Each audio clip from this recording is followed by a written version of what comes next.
Hi, everyone. I'm Michelle Lampa. I'm presenting to you the topic of breaking into the quantum computing ecosystem, once outsiders view. And the reason why is because, for one, I was actually born and raised in LA. So I think that covers the SoCal part. And as it relates to the breaking in from an outsider's view, I studied international relations. So I didn't study any physics. I didn't study mathematics or anything. And as of 3 years ago, I didn't even know what a qubit was. And here I am 3 years later. I'm now the head of the US operations of a quantum computing company, Riverlane. So when Kevin, you first reached out to me to present, I just had left my previous job as the director of US operations for a lasers company, and then had just started at Riverlane. So I literally just started like last month. I'm sure you're all pretty aware of what quantum computing is, especially if you followed SoCal Quantum and all the different videos. So I decided for what I wanted to talk about is just give my observations so far from even just 3 years ago to today. But before we dive a little deeper into that, let's go back to 2018. In 2018, I was vice consul for technology at the British consulate here in Boston, working with tech companies in the New England region and the UK, especially in AI, big data, and cybersecurity. I know I said I majored in international relations, but at one point I actually put my career on hold to learn full stack web development. And so I definitely got pretty chummy and well acquainted with GitHub.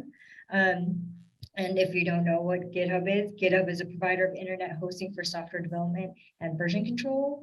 And as of November 2021, they have over 73 million users. But as of even when it was 2018, it wasn't 73 million, but you get the gist. It was pretty much up there. Everyone was using it.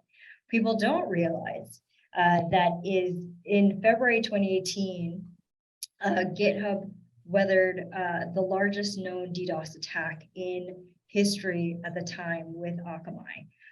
DDoS, if you don't know, is a cyber attack. It's distributed denial of service. And what people do, I guess, is it aims to bring websites down by basically like bombarding the web-based services with malicious information. And so at one point, at its peak, the DDoS attacks were bombarding GitHub with malicious data at one point, it was at 1.35 terabytes per second, and it lasted 15 to 20 minutes. When I visited Akamai in London, I was actually pretty excited and impressed by how they persevered, taking on the largest attack in history so far. They prepared for the attack, and without knowing when and where it would kind of take place. They just knew it was going to. And that was in itself pretty impressive. GitHub was down less than 10 minutes to the public. So it wasn't like anyone really was like, what is going on? It probably happened for like a split second and that was it. This was back in February 2018. It's interesting because later that year, Later that year, in September 2018, NIST launched the Quantum Economic Development Consortium. And then in December 2018, the US National Quantum Initiative Act was launched or signed into law, which basically distributes 1.2 billion over 5 years to basically have the US invest that amount of money in more R&D research in quantum in general. And just in case anyone's wondering, just in November 2021, Microsoft got hit with a DDoS attack as well, with a peak of almost 3.5 terabytes per second. So from 1.35 to like 3.5. The point is the amount of data we are consuming is rising, with essential documents being stored in the cloud and data breaches happening every second. One day, it won't matter how well our data is encrypted. Like Akamai in this example, we need to be ready, and that's what got me curious about quantum computing. So fast forward, I'm still with Consulate at Quantum Tech Conference in, I think it was Quantum Tech Congress, right? And so it's now, is it still Quantum Tech Congress? I don't know, it's just Quantum Tech. The Quantum Tech Conference in Boston in 2019. Richard Murray of Orca Computing was part of the UK delegation as a business development person. Xanadu, like I mentioned, was just had a small booth, and Zapata was just starting out. The energy was buzzing because everyone was like really excited from the announcements at the end of 2018. And there was excitement seeing the theories and experiments produced in the lab and academic institutions actually going out into the private sector and towards commercialization. And so when I attended, the three main areas of focus were materials and life sciences, especially well, as it related to materials and life sciences. Obviously, we're talking about simulation of intermediary molecules as those used in drug discovery battery. There's also logistics, so optimizing the transportation of goods, like the travel salesperson analogy. And then finance, getting quantum ready on security measures, especially since, money talks. And so you want to protect that. And the thing that everyone was talking about was positioning, navigation, and timing. So all the speakers gave a system perspective of actually deploying such technologies, from organizing reliable supply chains all the way to how do we make sure that we are resilient under major attacks. At Quantum Tech in 2019, it was also mentioned that the need for quantum solutions for cyber would be needed in the next 15 to 20 years, especially. But in fact-based insights quantum outlook report of 2022, the aim is 2027. With the timeline shortening, that tells me there's enough significant progress to go beyond just the hype, as we've already just read from the Xanadu announcement. With the increase of funding going into exploring quantum computing solutions, it means businesses are taking this industry seriously and watching it incredibly closely. But at the same time, by no means am I saying quantum computing is the solution to preventing cyber attacks or curing cancer or creating the forever battery, because spoiler, it's not. It's just another tool that'll be used to make significant advancements in those industries. Right now, we're going for accurate simulations. The question is how? So first, I really hope Nintendo does not try suing me for using these images to make a point, but this is a way I see it, and I think it's the best analogy I can use to explain what's happening right now. Since Quantum Tech 19, let's enter the racers into the quantum computing race. As we all know, qubits are what quantum computers use to store information. Instead of classical computing 1 or 0, quantum computing uses zeros or ones and zeros. The problem is quantum coherence, or the ability of the quantum state to maintain its entanglement and superposition in the face of interactions. So who's working on getting those precious qubits? Well, we've got IBM, we've got Google, we've got Honeywell, IonQ, QEra, Atom Computing, Fold, Quanta. And the list keeps going because we know that there's a lot that are in the race right now. But why so many? Because in this race, there are various different qubit modalities being pursued, like superconducting qubits, silicon quantum dots, trapped ions, neutral atoms, photonic qubits, like what Xanadu is working with, etc.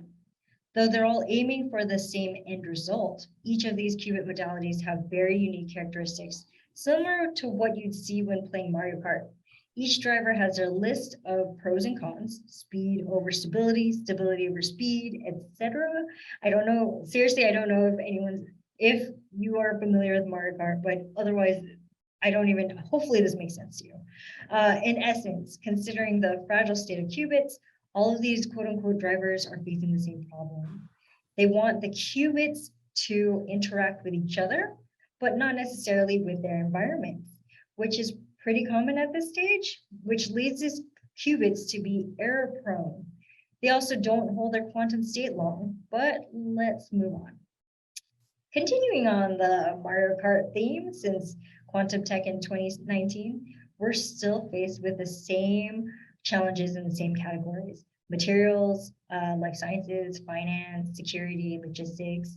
And with quantum computing companies wanting to get as many qubits as possible, we're starting to also see the roadmaps and tech specs, if you will, of what's needed to actually be able to run these quantum simulations for harnessing the value for quantum computing. These tracks, quote unquote, are built on the strategic partnerships among developing quantum computing companies and the end users are working with to test their qubit modalities on. For life sciences, you may see collaborations with quantum computing companies and say an AstraZeneca. With the various problems we'd like to solve with quantum computing, you're starting to see where I'm getting at right now, right? I'm assuming each sector has their own set of challenges, yet there's no clear winner yet on which driver will stand out above the rest. What may work better for integrated molecular simulations may not work as well for the traveling salesperson problem. And that's what makes it kind of fascinating. So when I joined the quantum computing ecosystem as an outsider, I saw two challenges. How do you apply quantum computing to accelerate drug discovery? The process seems to be intense as for even getting qubits, since it's so incredibly tricky and difficult overall. And who, sorry, did I even put it up? Who do you even recruit for this, for the quantum ecosystem? Because the onboarding will be serious investment, time and money, because how do you even get people involved? So to answer my first question, enter Riverlane. Riverlane is building the first operating system for error correction. Instead of working with biopharmaceutical companies, energy or logistics companies, we're working directly with the quantum computing hardware companies and labs that are getting as many qubits as possible. Why? Because as they increase their qubit counts, we're working with them to, like diamonds, polish their qubits to become logical qubits through Riverlane's error correction product, DeltaFlow. In essence, and to complete my Mario Kart analogy, we're working with the drivers to just get them on the courses to effectively navigate the track. Error or noisy qubit, be darned. So why is this important? One thing that we all know is computation is central to many industries, and from drug discovery to the search of new materials, quantum computing unlocks an acceleration in getting us that much closer to those new discoveries. Right now, because of the instability and fragility of getting qubits, it's natural that quantum computing companies' milestones are similar to Pokemon's motto, gotta catch them all. But as it relates to qubits instead of Pokemon.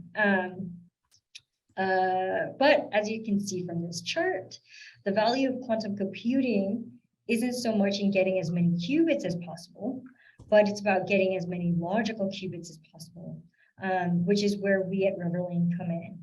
I believe error correction will be an essential tool quantum computing companies will need on their journey to produce as many qubits as possible. So if you're not familiar with Pokemon, by the way, the red Pokeballs are just normal and you can use them for all Pokemon, but you have a lower catch rate for getting like the really good ones and higher value ones. And the yellow and black ones are the Ultra Balls. So they are definitely better for catching better high value Pokemon. You can see where Riverlane comes in. We're the yellow ball. Now to answer my second question, who and how do you recruit? Because candidates like qubits are so hard to get. I feel like companies are just snatching up as many candidates that have quantum in their CVs. So members of the QEDC workforce, the technical advisory committee that I think Doug Fink was the one that presented on this. They developed a survey in the summer and fall of 2020 to gather information from QEDC member companies about their workforce needs. Reminder, this was back in 2020. They presented it to the QEDC plenary session August 2021. And I remember when I saw this, I thought it was fascinating because product sales and marketing, I don't know if you can see it, it's kind of like towards the bottom there. is projected at 2 to 5 years, which is basically now in 2022. And I think that's okay, but there's no mention of operations or people. So yes, when you have a company so incredibly deep tech like quantum computing, it is absolutely essential to hire incredibly technical people. Is that all you need to build a cohesive team? And so that was just really fascinating to me. Just an FYI, I'm just going to say that I love what the QDC does and what they are doing, what they represent. I think the ecosystem is ripe for competition, especially on the supplier side. If anyone's like working with all the labs or anyone in the quantum space in general, there's definitely room for improvement. Like, lasers, and we definitely need a lot more companies to focus in on that and specialize. There's photon counters and a bunch of other tools and wave meters and such too. But let's go get back to the non-existent talent pipeline, or at least talk more about that, because I find that really fascinating. To me, sorry, so this is like the link if you want to actually check it out. To me, the only solution to the talent pipeline gap is diversity. I know that we've all been reading about the value of diversity, the importance of breaking the bias, but I feel like people don't really know what diversity means. But the truth of the matter is, that they don't understand what it truly means. It's more than a special title. It's not just part of the people function of a company to get your numbers out, filling quotas of having X employees who are women, Y employees who are people of color, or Z employees who identify themselves as part of the LGBTQ plus community. It should be the core value that each company is seriously built upon. And if you don't believe in diversity, or you don't believe in your company's greatest asset as being your employees, then that is a problem. I think as a once outsider looking in, I saw that most quantum computing companies are still hiring people they know, and that's a problem because there are so many quantum computing ecosystem organizations that are promoting diversity, opportunities, and open collaboration, but it makes me wonder how many of them actually practice what they preach. And that's me just being honest.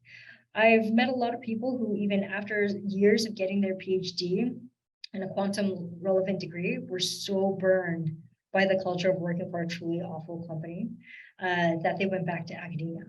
So if we're supposed to be promoting collaboration and diversity, why are we driving away talent?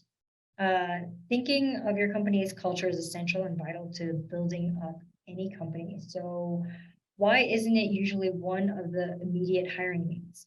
So the way that I see it is hiring someone to lead your ops or HR. Those candidates are a dime a dozen. I'm not gonna lie, there's a lot. However, hiring someone to lead your HR who aligns with the values and culture you want to be pervasive throughout your corporate being, that's incredibly challenging to find because they need to live and breathe the company. They need to live and breathe finding the right candidates, and they need to live and breathe the openness, transparency, collaborative nature. And at Riverlane, similar to, at Riverlane, what we do is we provide error correcting tools for quantum computing companies to succeed so they can take advantage of logical qubits sooner. But what we also do is we believe in providing the tools necessary to help our candidates and employees not only succeed at Riverlane, but also see success in their personal growth, which I think is incredibly important. So this is some information about the tech talent gap is real. Increased diversity is the only solution. And so here are Riverlane's values, which I thought was really incredible when I first interviewed. They really drill into every candidate to see if they'd be a fit. So collaborative, supportive, tenacious, curious, and entrepreneurial. They actually asked me what like 2 words, if I were to choose 2, were really, or choose one that was really important to me. I said it was curious, but tenacity. And they were just like, that's interesting. Why? And I'm like, because all those things are really great, but without tenacity, you're not going to get anything done. So that was the way I answered it. But one thing I learned from my past experience is is that it's so much easier to hire someone than it is to fire someone. So invest in your employees wisely. One major observation I've made as a former outsider is that founders of deep tech companies oftentimes focus too heavily on the problem they're trying to solve and the building out of the product, that they don't focus at all on building the right team to actually get there. So a lot of times I also, whenever I talk to them about this, they're just like, well, then who am I supposed to talk to? How am I supposed to do this? Well, check. You guys work at like academic institutions. Are there entrepreneurs in residence or accelerators you consult, you can ask like questions from, or business related questions? Don't be afraid to reach out to any of the organizations you follow that are supporting and promoting this industry. Celia and her team at the QEDC are amazing. If you haven't met John Barnes, I know that he spoke at SoCal Quantum. He's amazing as well. And he's really down to earth, and he will tell you legit whether or not he thinks someone's like mad sketch or not. Chris Bishop, he's already well known in this ecosystem as he leads on Quantum Tech podcast. But those are just a few people that are just really who are there to basically help. And the question I have is, how are you training your non-technical staff? Because one of the things I have noticed is people just automatically assume that, okay, well, you're non-technical, so therefore I don't need to go into the details of what we're actually doing or what I'm actually working on. That's not necessarily true, because if you have even HR people, you're not going to spend that time to actually talk to them about who they're actually supposed to be searching for, or who they're supposed to cater to, then you're not going to get that synergy. And so that's actually really important. And the same goes with marketing, the same goes with operations overall. So I put this up there because I've actually had quite a few conversations with those who saw my background trajectory into quantum. And they asked me what books I'd suggest to start out. And I've had it from everyone being like, okay, I'm like an intern to, I just started in sales, or I just, I started as kind of even a COO getting into this space. And this is for the non-technical. And seriously, if you're going to be in the quantum industry, I don't care who you are, it doesn't hurt to understand who you're catering to, either internally or externally. You need to be able to, talk the talk when you're having conversations, even with your engineering teams or even external with potential partners. I've had to even, train our real estate broker a little bit to understand what we were working on as well. So first one is Quantum Boost. Quantum Boost was a fantastic intro for really high level. Even if you're just in the software space, it helps to know who you should be reaching out to building networks. So Brian Lehan's awesome. QED, or quantum electrodynamics, was amazing because Richard Feynman, the late Richard Feynman, somehow helped me understand how to work with scientists, and helped me get over imposter syndrome a little bit. What? Quantum physicists don't know what they're talking about? Me neither. And he literally said that in the forward. So just saying, or the preface. And In Search of Schrodinger's Cat, John Bribben, amazing. Seriously, he has a great way of explaining the history of quantum mechanics in a way people can relate. Seriously, if you check out his explanations on fermions and bosons and how it relates to his experiences at a comedy show and a Bruce Springsteen concert, amazing. But that's it. That's all that I have. Should you have any questions, please feel free to reach out. We are hiring. I'm the head of US operations. We are building out, our global HQ is actually in Cambridge, England, but our US HQ is here in Boston, Massachusetts. We're hiring everyone from quantum scientists to, actually just like product managers as well. Yeah, and our main focus, at least in the US, will be, the end part of, our main Delta Flow product, which is, as I talked about with the qubit modalities and them being completely different. We're going to be doing a lot of collaborations with various institutions around the United States to get a better sense of what qubits, what the characteristics and the attributes look like for each and every single type of qubit that they're getting. and trying to see, what the characteristics look like for even identifying those errors, so we can turn those error-prone qubits into logical qubits for practical use. So do we kind of have an idea as far as like when the first quantum operating system will be available? So I don't have a timeline, not yet, or at least I'm not allowed to say it yet. But we are almost there. Oh, okay. And we're already, at least right now, we're already working with like what, a third of the quantum computing hardware companies that are already out there. And we're seeing very promising results, and that's all I can say. So yeah, I'm very excited. Yeah, I'll take almost there for sure, because that's yeah. something I tell my people too. So I really like the Mario Kart analogy. Right, it works. Yeah, bonus points to anybody. If anybody knows which specific Mario Kart that's from, you can post it in the chat. I like the Pokemon. Obviously, DEI is really, really important for every industry. There's, Better Business Bureau. I was just on one this morning. So, yeah, I guess a lot of us are just thinking as far as like how this all pan out. So Riverlane basically wants to be the operating system for all, I think Denise said 9 different types of quantum technologies. Is that the goal? That is the goal. And right now I know that we are doing really well. We're seeing really positive results from trapped ion, cold atom type of qubits, or, qubit modalities, but we're seeing really great positive results from so far. And considering that, there are so many different types, right? If you're going to look at even your phone or your Android phone, right? There's an Android operating system, but like there's LG, Motorola, HTC, like so many different types of phones, and we want to be able to. It doesn't matter which one you're using, you're still going to be able to access the application. And I don't think anyone else is working on that right now, because if anyone's actually worked in the quantum hardware space, it's incredibly capital intensive.